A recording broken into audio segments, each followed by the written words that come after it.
Top 10 K-pop. Let's see. Come on, let's see. Minion. Minion, I know Minion. Number 5. Let's see. Michael Jackson. Number 1. Michael Jackson. Mini Cooper. Number 6.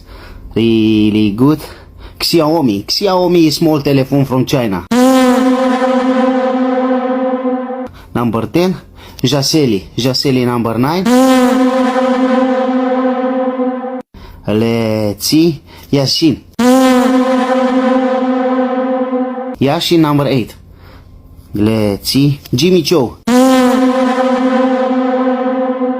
Number 7. Let's see. Hannah Montana number 2. Yes. Let's see. J-Lo.